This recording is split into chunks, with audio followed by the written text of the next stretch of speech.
And a lot of people know what that means, but I never really understood the Bible when I read it before, and I had no idea what that meant. And it's kind of obvious to me now. It's probably obvious to some of you, but when I read that night, without anybody telling me, I knew, well, it's talking about Jesus. And it was weird that I kind of knew that. But then that's not proof, because I got to read a lot of things sometimes before I get them. Sometimes I got to read them a couple times before I get them. So I could pass it off as coincidence, or it could have been proof from God.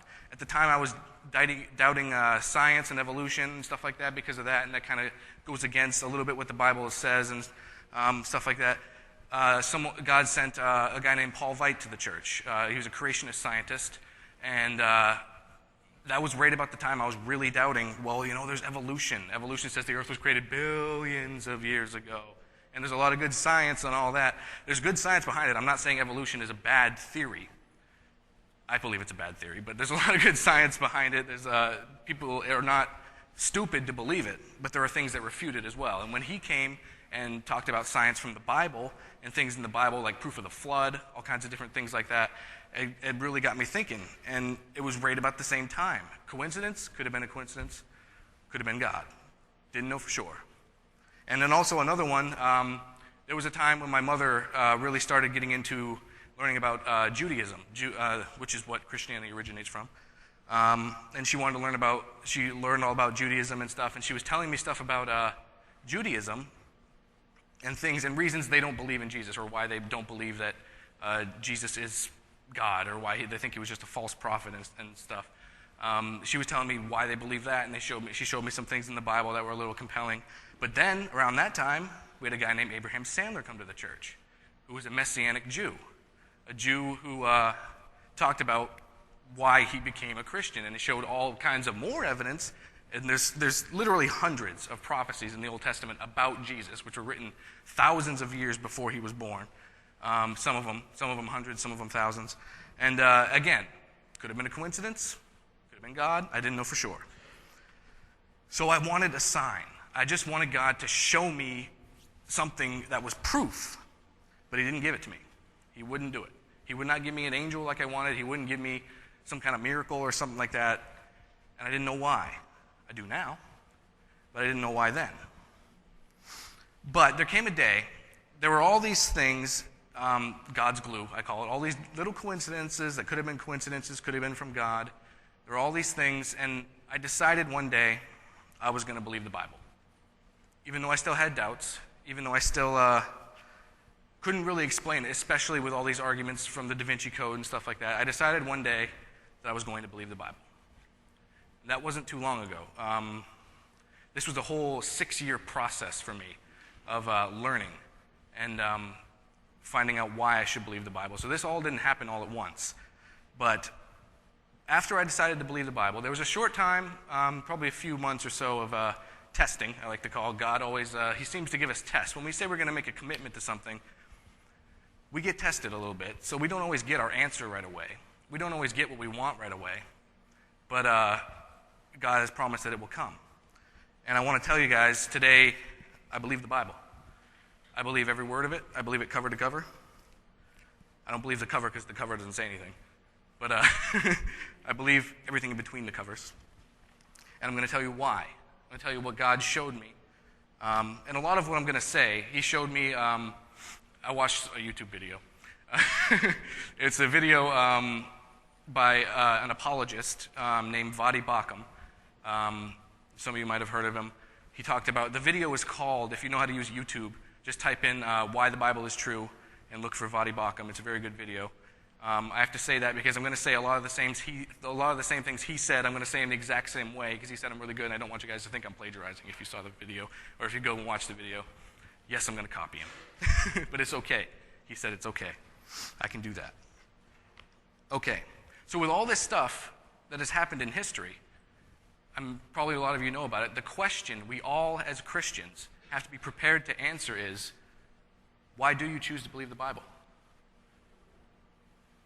What is your answer when someone asks you that? Why do you choose to believe the Bible? I asked that question a lot of people when I was becoming a Christian, when I was struggling with these things. I asked, so why do you believe the Bible? And it's a very biblical thing to know why you believe the Bible. It's you can find this in the book of 1 Peter chapter 3, where he talks about always be ready to give a response to those who would ask you for the hope that you have in your heart. And the actual literal Greek word for that is apologia. Always be ready to give your apologia for why, if someone asks you about the hope that you have. And apologia in its simplest form means reasoned response. That's basically what it means. So he's telling you to give a reasoned response. And I got a few good ones when I asked the question, but I also got a few bad ones. I want to let you guys know what some of the bad ones are. If you guys have ever said these, I've said them before, not all of them, but if you've said these before, let it be your last time.